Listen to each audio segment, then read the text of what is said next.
তুমি যাকে ভালোবাসো সে তোমাকে ভালোবাসে না। তার মানে তোমার এই ভালোবাসাটা হচ্ছে ওয়ান সাইডেড লাভ বা একতরফা ভালোবাসা।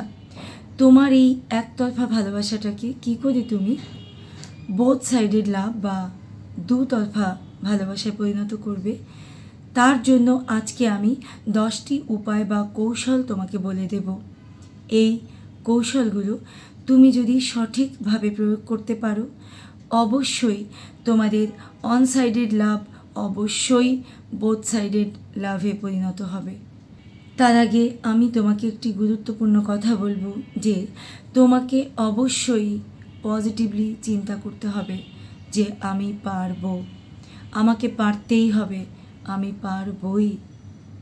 দেখো, আমরা যখন মন খারাপ করে থাকি, আমরা যখন নেগেটিভ চিন্তা করি, তখন আমাদের শরীর থেকে একটি নেগেটিভ এনার্জি বের হয়। এটা শুধু মানুষের কথা নয়, এটা সায়েন্টিফিক্যালি প্রমাণিত যে আমাদের নেগেটিভ চিন্তাভাবনায় নেগেটিভ এনার্জি বের হয়। তো তুমি যখন কনফিডেন্ট থাকবে না, তোমার মন খারাপ থাকবে, তখন তোমার সেই নেগেটিভ এনার্জিটা তোমার ভালোবাসার মানুষের নেগেটিভ এনার্জির সঙ্গে কানেক্টেড হয়ে যাবে। তুমি নেগেটিভলি চিন্তা করলে ওর তরফ থেকেও তোমার প্রতি একটি নেগেটিভ ইফেক্ট পড়বে। ওকে তুমি কখনোই অ্যাট্রাক্ট করতে পারবে না, কখনোই ও তোমার প্রতি প্রেমে পড়বে না। তাই বলবো, প্রথমেই তোমাকে স্ট্রং হতে হবে, মানসিকতাকে পজিটিভ করতে হবে। তারপরে তুমি এই কৌশলগুলো অ্যাপ্লাই করেই দেখো না, সেই মানুষটি যদি অন্য কারো প্রেমেও পড়ে থাকে, অন্য কারো সম্পর্কেও থেকে থাকে, তারপরেও সে তোমাকে ভালোবাসতে বাধ্য হবে, সে তোমার প্রেমে পড়তে বাধ্য হবে। তোমরা যারা এই মুহূর্তে এই ভিডিওটি দেখছো, প্লিজ ভিডিওটিতে একটি লাইক করে দাও এবং তারপরে আমি যে কৌশলগুলো তোমাকে বলবো বা যে টিপসগুলো তোমাকে বলবো, তার প্রত্যেকটি টিপস তুমি খুব ভালো করে শুনবে এবং ফলো করবে। আর দেখো, প্রত্যেকটি টিপসই কিন্তু প্রত্যেকটি টিপসের সঙ্গে পরস্পর কানেক্টেড। 1 নম্বর টিপস, তুমি যাকে ভালোবাসো তার সঙ্গে একটি সম্পর্ক স্থাপন করো, মানে বন্ধুত্বের সম্পর্ক স্থাপন করো। দেখো, তাকে তোমার মনের ভাব বোঝাতে গেলে অবশ্যই তার কাছাকাছি যেতে হবে, তাকে তোমার ভেতরটাকে বোঝাতে হবে, দেখাতে হবে, তার ভেতরে তোমার জন্য ভালোবাসাটাকে তৈরি করতে হবে। আর এই তৈরি করার জন্য অবশ্যই তোমাকে তার সঙ্গে মিশতে হবে। যখন তুমি তার সঙ্গে বন্ধুত্ব স্থাপন করবে, তখন তোমরা দুজন দুজনের সঙ্গে সময় কাটাবে, তোমরা দুজন দুজনকে জানতে পারবে, চিনতে পারবে, বুঝতে পারবে। আর সেই জন্যই তোমাদের মধ্যে বন্ধুত্বপূর্ণ একটি সম্পর্কে যাওয়াটা ভীষণ জরুরি। 2 নম্বর টিপস, তুমি তার সঙ্গে মন খুলে কথা বলো। দেখো, প্রথম টিপসের সঙ্গে কিন্তু এই টিপসটি একেবারেই সম্পর্কযুক্ত। তুমি তার সঙ্গে বন্ধুত্ব স্থাপন করলে এবার তুমি তার সঙ্গে মন খুলে কথা বলবে, তোমাদের ভেতরে কোনো আড়াল রাখবে না। তোমরা এমনভাবে প্রাণ খুলে কথা বলবে, প্রাণ খুলে হাসবে, যেন তোমরা একেবারেই একজন আরেকজনকে হৃদয় থেকে শেয়ার করছো। এতে কি হবে, তার ভেতরটাকে তুমি ভালো করে জানতে পারবে, তোমার ভেতরটাকেও সে খুব ভালো করে জানতে পারবে, বুঝতে পারবে। পরস্পর বোঝাপড়াটা অনেক চমৎকার হবে। তোমরা যখন দুজন দুজনের সঙ্গে এভাবে সময় কাটাতে থাকবে, মন খুলে কথা বলতে থাকবে, একজন আরেকজনের প্রতি তখন অটোমেটিক্যালি একটি আন্তরিকতা বোধ তৈরি হতে শুরু করবে এবং তুমি সব সময় তার সঙ্গে পজিটিভ কথা বলবে। তুমি কখনো তার সঙ্গে এমন কোনো কথা বলবে না যেটা নেগেটিভ, যেটা তার সম্পর্কে নেগেটিভ, যেটা অন্যের সম্পর্কে নেগেটিভ। তুমি তাকে তোমার পজিটিভ এনার্জির বহিঃপ্রকাশ ঘটাবে। 3 নম্বর টিপস, তুমি তোমার ভেতরের ভালো মানুষটাকে তার কাছে প্রকাশ করো। দেখো, আমাদের প্রত্যেকের মধ্যেই কিন্তু কিছু না কিছু ভালো মানুষই আছে। আমরা আমাদের আপনজনকে সবসময় ভালোবাসি, কেয়ার করি। কেন? তার কারণ কোনো একটা জায়গায় কিন্তু আমরা খুবই ভালো মানুষ। তোমার সেই ভালো মানুষটাকে তাকে দেখাও, তার কাছে তোমার ভালো মানুষটাকে প্রকাশ করো। আস্তে আস্তে সে তোমাকে একটি ভালো মানুষ হিসেবেই চিন্তা করবে এবং তার ভেতরে তোমার সেই ভালো মানুষটাকে ধারণ করতে শুরু করবে। 4 নম্বর টিপস, তোমাদের মধ্যে চমৎকার কিছু মুহূর্ত সৃষ্টি করো। সেটা কীরকম? দুজনে একসঙ্গে কোথাও বেড়াতে যেতে পারো, সিনেমা দেখতে যেতে পারো, দুজনে একসঙ্গে গান শুনতে পারো। তোমাদের দুজনের এই একই সঙ্গে সিনেমা দেখা, একই রকমের গান শোনা, এই যে দুজনের ভালো লাগাগুলোকে শেয়ার করার মধ্যে দিয়ে তোমরা দুজনের আরও কাছাকাছি যাবে।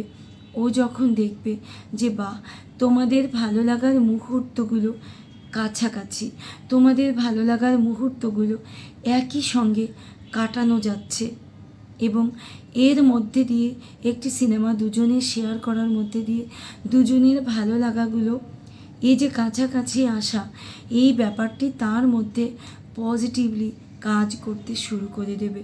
সে তোমার প্রতি নিজের অজান্তেই এক ধরনের কাছে চলে আসবে। 5 নম্বর পয়েন্ট, সময় দাও, সময় নাও। এই পয়েন্টটি কিন্তু এই ভিডিওটির খুবই গুরুত্বপূর্ণ একটি পয়েন্ট। দেখো, তুমি যদি তাকে প্রথমেই প্রপোজ করে ফেলো তাহলে সে কিন্তু তোমার প্রপোজালে রাজি তো হবেই না, বরং সে তোমার প্রতি উল্টো রিয়েক্ট করতে পারে, তোমার ব্যাপারে তার নেগেটিভ অনুভূতি তৈরি হতে পারে। তাই তুমি সময় নেবে এবং এই ভিডিওতে আমি যে টিপসগুলো দিচ্ছি এই টিপসগুলো তুমি প্রয়োগ করবে। একটি মানুষের সাথে যত বেশি দিন তুমি চলবে তার সঙ্গে তোমার বোঝাপড়াটা তত বেশি হবে, সম্পর্কটা তত বিল্ড আপ করবে। তাই তুমি সময় নেবে, আস্তে ধীরে তার মন জয় করার চেষ্টা করবে এবং সব শেষে সুযোগ বুঝে যখন তুমি তার আচরণে বুঝতে পারবে সে তোমার প্রতি দুর্বল হয়ে পড়েছে, তখন তুমি তাকে প্রপোজ করবে। 6 নম্বর পয়েন্ট, রেসপেক্ট ফিলিংস। তার ভালো লাগার বিষয়গুলোকে তোমারও যে ভালো লাগে তাকে তুমি এটা বলো। তুমি তার ভালো লাগার বিষয়গুলোকে সম্মান করো। দেখো, ভালোবাসার জন্য প্রথমে যে জিনিসটি দরকার সেটা হচ্ছে ভালো লাগা। যখন তার ভালো লাগার বিষয়গুলিকে তোমারও ভালো লাগে তুমি এটা বলবে, তখন সে একটি পজিটিভ মনোভাব তোমার ব্যাপারে ফিল করবে, সে একটি আত্মার কানেকশান ফিল করবে যে তার ভালো লাগার বিষয়বস্তু তোমার ভালো লাগে বা তোমার ভালো লাগার বিষয়বস্তুগুলো তার ভালো লাগে। এখানে তোমাদের দুজনের মধ্যে একটি অন্যরকম ভালো লাগার কানেকশান তৈরি হবে। 7 নম্বর পয়েন্ট, পার্সোনাল গ্রোথ বা আত্ম উন্নয়ন। তোমাকে অবশ্যই নিজের ডেভেলপমেন্টের দিকে ফোকাস করতে হবে। দেখো, আমরা অনেক সময় আমাদের ভালোবাসার মানুষের দিকে ফোকাস করতে গিয়ে আমরা নিজেদের উন্নয়ন বা নিজেদের ডেভেলপমেন্টের কথাই ভুলে যাই। তাই তোমাকে অবশ্যই তাকে ইমপ্রেস করার পাশাপাশি নিজেকে নিয়ে ভাবতে হবে, নিজের কাজের ডেভেলপমেন্ট করতে হবে। তুমি যে কাজই করছো না কেন সেই কাজটাকে আরও বেশি গুরুত্ব দিতে হবে।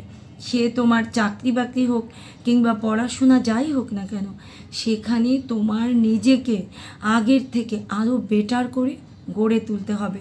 যদি তোমার কোনো কাজ না থাকে, তোমার নতুন করে কোনো কাজের মধ্যে ইনভলভ হতে হবে। মোট কথা, তোমার নিজেকে এমনভাবে যোগ্য করে গড়ে তুলতে হবে যেন ও তোমাকে পছন্দ করতে বা ভালোবাসতে বাধ্য হয়, যেন তোমার ডেভেলপমেন্ট দেখে ও তোমার প্রতি একটি দুর্নিবার আকর্ষণ এবং ভালো লাগা কাজ করে। 8 নম্বর পয়েন্ট, বি সাপোর্টিভ। তোমার কেবলমাত্র তার সঙ্গে বন্ধুত্ব করা, গল্পগুজব করা, তার সঙ্গে গান শোনা কিংবা সিনেমা দেখাটাই নয়, তোমার তার কষ্টের দিনে, বিপদের দিনে বা তার যে কোনো প্রয়োজনে নিজেকে একেবারে নিবেদিত প্রাণ করে দিতে হবে। তুমি তাকে বুঝিয়ে দাও যে তুমি তার সঙ্গে ওতপ্রোতভাবে জড়িয়ে গেছো, তার প্রত্যেকটি প্রয়োজনে তুমি তার পাশে আছো। যেমন করে একজন লাইফ পার্টনার তার পাশে থাকে, তুমি এই মুহূর্তে যদিও শুধুমাত্র তার বন্ধু, কিন্তু তুমি এমনভাবে তাকে সাপোর্ট দাও যেন তার অনুভবে সে এটাই ধারণ করে যেন তুমি তার জীবনে একান্ত একজন, যে তার সব রকম সমস্যায় তার পাশে থাকবে, তার জন্য জীবন দিয়ে তুমি উপকার করার চেষ্টা করবে। তোমার কোনো ক্ষতি হয়ে গেলেও তুমি তার বিপদে আগে তাকে প্রায়োরিটি দিবে। তুমি তোমার জায়গাটাকে যখন এইভাবে তার কাছে তৈরি করতে পারবে, তখন সে তোমাকে জীবনের সবচাইতে কাছের মানুষ, সবচাইতে সর্বশ্রেষ্ঠ মানুষ হিসেবে পেতে চাইবে। 9 নম্বর tips, look at the signals. এই যে তুমি তার উপরে এত এত টিপস, কৌশল বা অবলম্বন যাই বলো না কেন প্রয়োগ করছো, কিন্তু তুমি খেয়ালই করলে না যে তার পরিবর্তনগুলো কিভাবে ঘটছে বা তার রিয়েকশানটা কি হচ্ছে। অবশ্যই তোমাকে এটা বুঝতে হবে তোমার কোন আচরণে সে কী রিয়েকশান দেখাচ্ছে বা তার ভেতরে কোন আচরণটায় কী ধরনের পরিবর্তন ঘটছে। এটা থেকে তুমি বুঝে যাবে এবং তার পজিটিভ পরিবর্তন অনুযায়ী ওই আচরণটাকেই তুমি তার উপরে আরও বেশি করে প্রয়োগ করবে। আর যখন তুমি জেনে যাবে, বুঝে যাবে সে তোমার প্রতি দুর্বল, তখনই তুমি তোমার ফাইনালি প্রপোজ করাটা বা সরাসরি তাকে ভালোবাসার কথাটা তাকে বলে দিতে পারবে।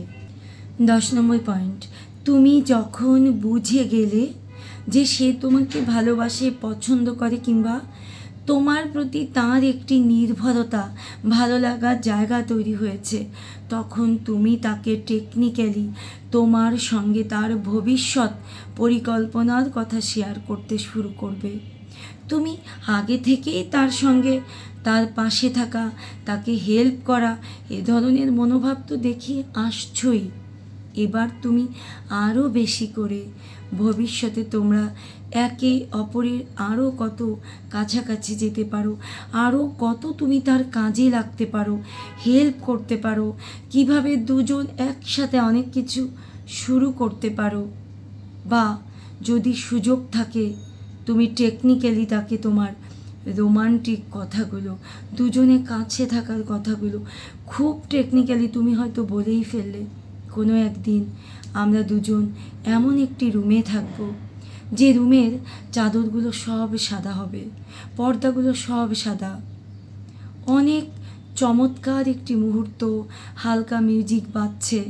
সেদিন তুমি তোমার সমস্ত যন্ত্রণাগুলো আমাকে প্রকাশ করবে, তুমি আমার কাছে কাঁদবে, তোমার চোখে থাকবে কালো কাজল, তোমার চোখের কাজল তোমার চোখের জলে ধুয়ে একাকার হয়ে যাবে।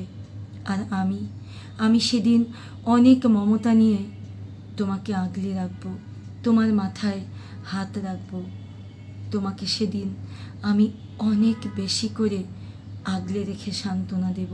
দেখো, তুমি কিন্তু ওকে বলনি যে তোমাকে আমি জড়িয়ে ধরবো, তোমাকে কিস করব, তোমার সাথে আরও কিছু করব, তুমি কিন্তু এমন বলনি।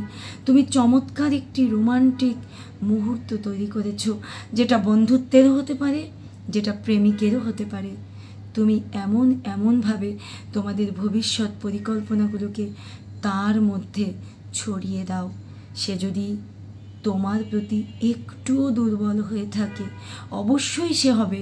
আমি পূর্বে যে টিপসগুলো বলেছি অবশ্যই সে হবে, এবং এই রোমান্টিক কথাগুলো বলার পরে সে 100% দুর্বল হয়ে যাবেই যাবে।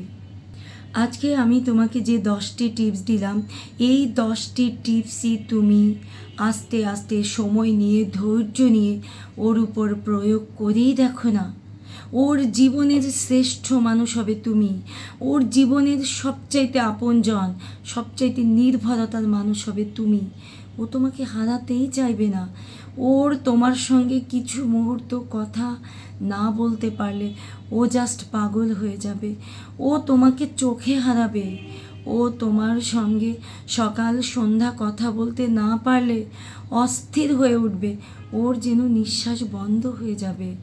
তখন তুমি ওকে প্রপোজ করতে হবে না, ও নিজে থেকেই তোমাকে ওর ভালোবাসাটা কোনো না কোনোভাবে প্রকাশ করবে, অথবা তুমি প্রকাশ করলে ও কিছুতেই তোমাকে না করতে পারবে না। তাই বলছি, ধৈর্য নিয়ে এই 10টি টিপস ওর উপরে প্রয়োগ করেই দেখো, পজিটিভ, চমৎকার পজিটিভ রেজাল্ট তুমি পাবে।